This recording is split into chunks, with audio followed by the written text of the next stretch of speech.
1 രാജാക്കന്മാർ അധ്യായം 12. രാജ്യം വിഭജിക്കപ്പെടുന്നു. ഇസ്രായേൽ ജനം തന്നെ രാജാവാക്കുന്നതിന് ഷെക്കെമിൽ സമ്മേളിച്ചതിനാൽ റഹോബോവാം അവിടെ വന്നു. നെബാത്തിന്റെ പുത്രനായ ജെറോബോവാം ഇത് കേട്ടയുടനെ ഈജിപ്തിൽ നിന്ന് മടങ്ങിയെത്തി. സോളമൻ രാജാവിൽ നിന്ന് ഒളിച്ചോടിയ അവൻ ഇതുവരെ ഈജിപ്തിലായിരുന്നു. ഇസ്രായേൽ ജനം അവനെ ആളയച്ചു വരുത്തി. ജെറോബോവാമും ഇസ്രായേൽ ജനവും റഹോബോവാമിന്റെ അടുത്തു വന്ന് പറഞ്ഞു, അങ്ങയുടെ പിതാവ് ഞങ്ങളുടെ മേൽ വച്ചത് ഭാരമേറിയ നുകമാണ്. ഞങ്ങളുടെ ജോലിയുടെ കാഠിന്യവും അവൻ വച്ച നുകത്തിന്റെ ഭാരവും അങ്ങ് ലഘൂകരിക്കണം. ഞങ്ങൾ അങ്ങയെ സേവിക്കാം. അവൻ പറഞ്ഞു, നിങ്ങൾ ഇപ്പോൾ പോകുവിൻ, 3 ദിവസം കഴിഞ്ഞു വരുവിൻ. ജനം മടങ്ങിപ്പോയി. റഹോബോവാം തന്റെ പിതാവായ സോളമൻ രാജാവിന്റെ വൃദ്ധരായ ഉപദേശകന്മാരോട് ആലോചിച്ചു, ജനത്തിന് എന്ത് ഉത്തരം നൽകണമെന്നാണ് നിങ്ങളുടെ അഭിപ്രായം? അവർ പറഞ്ഞു, അങ്ങ് അവർക്ക് വഴങ്ങി അവരെ സേവിക്കുകയും അവർക്ക് ദയാപൂർവം മറുപടി നൽകുകയും ചെയ്താൽ അവർ എന്നും അങ്ങയുടെ ദാസന്മാരായിരിക്കും. മുതിർന്നവരുടെ ഉപദേശം നിരസിച്ച് അവൻ തന്നോടൊത്ത് വളർന്ന പാർശ്വവർത്തികളായ യുവാക്കന്മാരോട് ആലോചിച്ചു. അവൻ അവരോട് ചോദിച്ചു, അങ്ങയുടെ പിതാവ് ഞങ്ങളുടെ മേൽ വച്ച നുകം ലഘൂകരിക്കുക എന്ന് പറയുന്ന ഈ ജനത്തിന് എന്തു മറുപടി നൽകണമെന്നാണ് നിങ്ങളുടെ അഭിപ്രായം? അവനോടൊപ്പം വളർന്നു വന്ന ആ യുവാക്കൾ പറഞ്ഞു, അങ്ങയുടെ പിതാവ് ഞങ്ങളുടെ നുകത്തിന്റെ ഭാരം കൂട്ടി.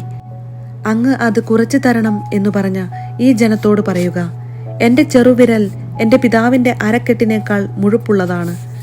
അവൻ ഭാരമുള്ള നുകം നിങ്ങളുടെ മേൽ വച്ചു, ഞാൻ അതിന്റെ ഭാരം കൂട്ടും. അവൻ നിങ്ങളെ ചാട്ടുകൊണ്ട് അടിച്ചു, ഞാൻ മുൾച്ചാട്ട കൊണ്ട് അടിക്കും.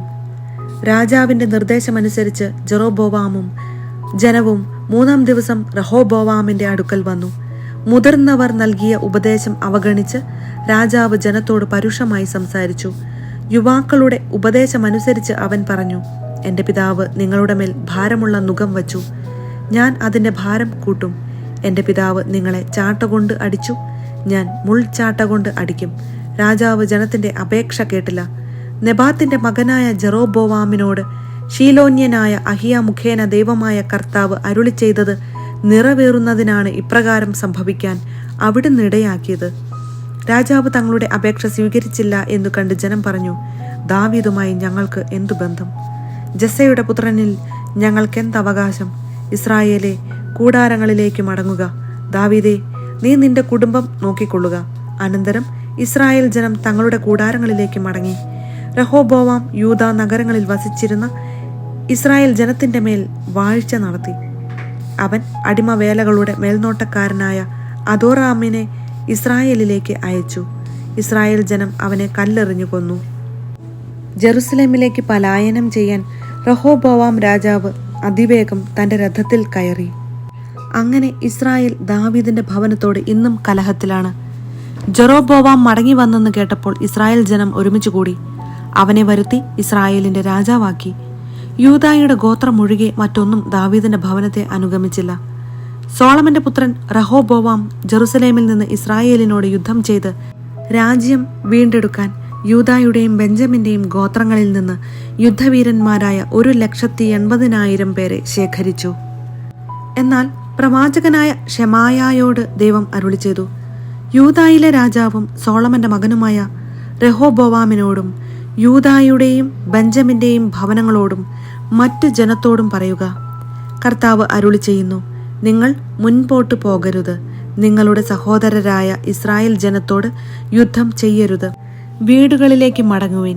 ഞാനാണ് ഇത് പറയുന്നത്. കർത്താവിന്റെ വാക്കുകേട്ട് അവർ മടങ്ങിപ്പോയി. ജെറോബോവാം കർത്താവിൽ നിന്ന് അകലുന്നു. ജെറോബോവാം എഫ്രായിം മലനാട്ടിൽ ഷെക്കേം ബലിഷ്ഠമാക്കി അവിടെ വസിച്ചു. പിന്നീട് അവിടെ നിന്നു പോയി പെനുവേലും ബലിഷ്ഠമാക്കി. അവൻ ആത്മഗതം ചെയ്തു. ദാവീദിന്റെ ഭവനത്തിലേക്ക് രാജ്യം തിരികെ പോകും. ഈ ജനം ജെറുസലേമിൽ കർത്താവിന്റെ ഭവനത്തിൽ ബലിയർപ്പിക്കാൻ പോയാൽ യൂദാ രാജാവായ റഹോബോവാമിന്റെ നേർക്ക് അവരുടെ മനസ്സ് തിരിയുകയും അവർ എന്നെ വധിച്ചതിനു ശേഷം അവനെ അനുഗമിക്കുകയും ചെയ്യും. അതിനാൽ രാജാവ് ഒരു ഉപായം കണ്ടുപിടിച്ചു. സ്വർണം കൊണ്ട് 2 കാളക്കുട്ടികളെ നിർമ്മിച്ചിട്ട് അവൻ ജനത്തോട് പറഞ്ഞു, നിങ്ങൾ ജെറുസലേമിലേക്ക് പോകേണ്ട. ഇസ്രായേൽ ജനമേ, ഇതാ ഈജിപ്തിൽ നിന്ന് നിങ്ങളെ മോചിപ്പിച്ച ദേവന്മാർ. അവൻ അവയിലൊന്നിനെ ബഥേലിലും ഒന്നിനെ ദാനിലും പ്രതിഷ്ഠിച്ചു. ഇത് പാപമായി തീർന്നു. ബഥേലിലെയും ദാനിലെയും പ്രതിഷ്ഠകളുടെ അടുത്തേക്ക് ജനം പോയിക്കൊണ്ടിരുന്നു. അവൻ പൂജാഗിരികൾ ഉണ്ടാക്കി ലേവി ഗോത്രത്തിൽ പെടാത്തവരെ പുരോഹിതന്മാരാക്കി. യൂദായിൽ ആഘോഷിച്ചിരുന്ന തിരുനാളിന് തുല്യമായി ജെറോബോവാം 8-ാം മാസം 15-ാം ദിവസം ഒരു ഉത്സവം ഏർപ്പെടുത്തി. ബലിപീഠത്തിൽ അവൻ ബലികൾ അർപ്പിച്ചു. താൻ നിർമ്മിച്ച കാളക്കുട്ടികൾക്ക് ബഥേലിൽ അവൻ ഇപ്രകാരം ബലി അർപ്പിച്ചു. പൂജാഗിരികളിൽ നിയമിച്ചിരുന്ന പുരോഹിതന്മാരെ ബഥേലിൽ നിയമിച്ചു. അവൻ 8-ാം മാസം 15-ാം ദിവസം, സ്വാഭീഷ്ടപ്രകാരം നിശ്ചയിച്ച ദിവസം, ജനത്തിന് ഒരു ഉത്സവം ഏർപ്പെടുത്തുകയും ബഥേലിൽ താൻ പണിയിച്ച ബലിപീഠത്തിൽ ധൂപാർച്ചന നടത്തുന്നതിന് ചെല്ലുകയും ചെയ്തു. 1 രാജാക്കന്മാർ അധ്യായം 13. ബഥേലിനെതിരെ പ്രവചനം.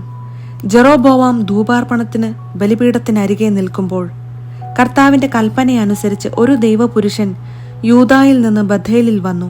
കർത്താവ് കൽപ്പിച്ചതുപോലെ അവൻ ബലിപീഠത്തെ നോക്കി വിളിച്ചു പറഞ്ഞു, അലയോ ബലിപീഠമേ, കർത്താവ് അരുളി ചെയ്യുന്നു, ദാവീദിന്റെ ഭവനത്തിൽ ജോസിയ എന്ന ഒരു പുത്രൻ ജനിക്കും.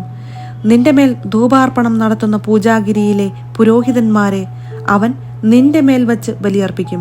മനുഷ്യാസ്ഥികൾ നിന്റെ മേൽ ഹോമിക്കും.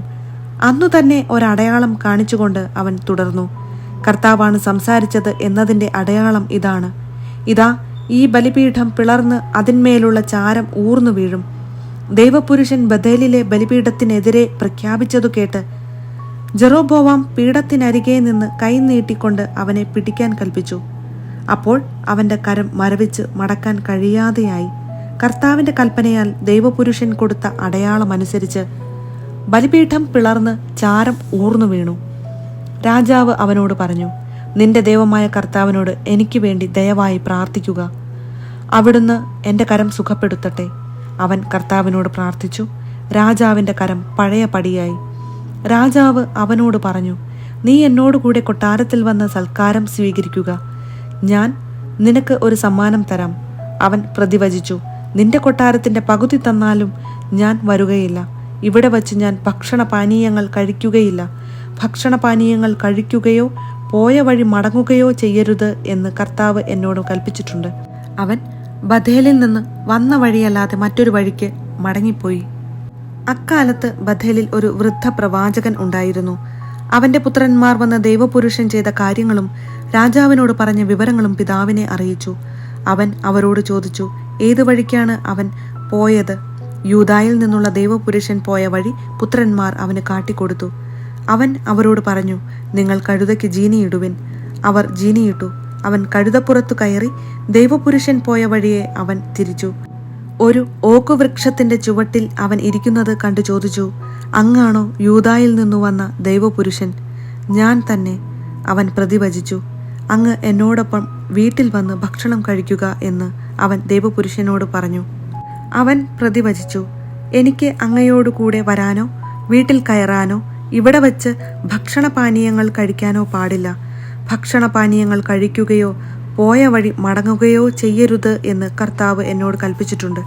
വൃദ്ധൻ പറഞ്ഞു, ഞാനും നിന്നെപ്പോലെ ഒരു പ്രവാചകനാണ്.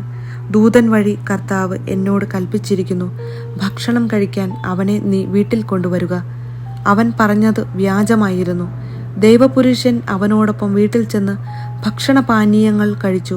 അവർ ഭക്ഷണത്തിനിരിക്കുമ്പോൾ ദൈവപുരുഷനെ വിളിച്ചു കൊണ്ടുവന്ന പ്രവാചകന് കർത്താവിൻ്റെ അരുളപ്പാടുണ്ടായി. അവൻ യൂദായിൽ നിന്നു വന്ന ദൈവപുരുഷനോട് ഉച്ചത്തിൽ പറഞ്ഞു, നീ കർത്താവിൻ്റെ വചനം ശ്രവിച്ചില്ല. കർത്താവായ ദൈവം നിന്നോട് കൽപ്പിച്ചതുപോലെ നീ പ്രവർത്തിച്ചതുമില്ല. നീ തിരിച്ചു വരികയും ഭക്ഷണപാനീയങ്ങൾ കഴിക്കരുതെന്ന് അവിടുന്ന് കൽപ്പിച്ചിരുന്ന സ്ഥലത്ത് വെച്ച് നീ ഭക്ഷിക്കുകയും ചെയ്തു. അതുകൊണ്ട് നിന്റെ ജഡം നിന്റെ പിതാക്കന്മാരോടു കൂടെ സംസ്കരിക്കപ്പെടുകയില്ലെന്ന് കർത്താവ് അരുളി ചെയ്യുന്നു. ഭക്ഷണത്തിന് ശേഷം അവൻ താൻ കൂട്ടിക്കൊണ്ടുവന്ന ദൈവപുരുഷനു വേണ്ടി കഴുതയ്ക്ക് ജീനിയിട്ടു. മാർഗമധ്യേ ഒരു സിംഹം എതിരെ വന്ന് അവനെ കൊന്നു. ജഡത്തിനരികെ സിംഹവും കഴുതയും നിന്നു. വഴിപോക്കർ നിരത്തിൽ കിടക്കുന്ന ജഡവും അരികിൽ നിൽക്കുന്ന സിംഹത്തെയും കണ്ടു. അവർ വൃദ്ധ പ്രവാചകൻ വസിക്കുന്ന പട്ടണത്തിൽ ചെന്ന് വിവരമറിയിച്ചു. അവനെ കൂട്ടിക്കൊണ്ടുവന്ന പ്രവാചകൻ ഇത് കേട്ടു പറഞ്ഞു, കർത്താവിൻ്റെ കൽപ്പന ലംഘിച്ച ദൈവപുരുഷൻ തന്നെ അവൻ. കർത്താവ് അരുളി ചെയ്തതുപോലെ അവനെ സിംഹത്തിന് വിട്ടുകൊടുക്കുകയും അത് അവനെ ചീന്തിക്കളയുകയും ചെയ്തു. അവൻ മക്കളോട് പറഞ്ഞു, കഴുതയ്ക്ക് ജീനിയിടുവിൻ. അവർ അങ്ങനെ ചെയ്തു. അവൻ ചെന്ന് ദൈവപുരുഷന്റെ ജഡം വഴിയിൽ കിടക്കുന്നതും അതിനരികെ കഴുതയും സിംഹവും നിൽക്കുന്നതും കണ്ടു. സിംഹം ജഡം ഭക്ഷിക്കുകയോ കഴുതയെ ആക്രമിക്കുകയോ ചെയ്തില്ല. ദുഃഖാചരണത്തിനും സംസ്കാരത്തിനുമായി വൃദ്ധപ്രവാചകൻ ജഡം കഴുതപ്പുറത്തു വച്ച് പട്ടണത്തിൽ കൊണ്ടുവന്നു. അവൻ തൻ്റെ സ്വന്തം കല്ലറയിൽ അവനെ സംസ്കരിച്ചു. അയ്യോ സഹോദര എന്ന് വിളിച്ച് അവർ വിലപിച്ചു. അനന്തരം അവൻ പുത്രന്മാരോട് പറഞ്ഞു, ഞാൻ മരിക്കുമ്പോൾ ദൈവപുരുഷനെ അടക്കിയ കല്ലറയിൽ തന്നെ എന്നെയും സംസ്കരിക്കണം. എൻ്റെ അസ്ഥികൾ അവൻ്റെ അസ്ഥികൾക്കരികെ നിക്ഷേപിക്കുക.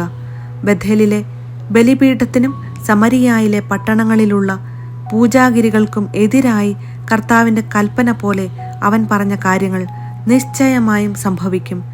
ജെറോബോവാം അധർമ്മത്തിൽ നിന്ന് പിന്തിരിഞ്ഞില്ല. എല്ലാ ജനവിഭാഗങ്ങളിലും നിന്ന് പൂജാഗിരികളിൽ പുരോഹിതന്മാരെ നിയമിച്ചു. ആഗ്രഹിച്ചവരെയൊക്കെ അവൻ പുരോഹിതന്മാരാക്കി. ഭൂമുഖത്ത് നിന്ന് നിർമാർജനം ചെയ്യപ്പെടത്തക്ക വിധം ജെറോബോവാമിൻ്റെ ഭവനത്തിന് ഇത് പാപമായി തീർന്നു.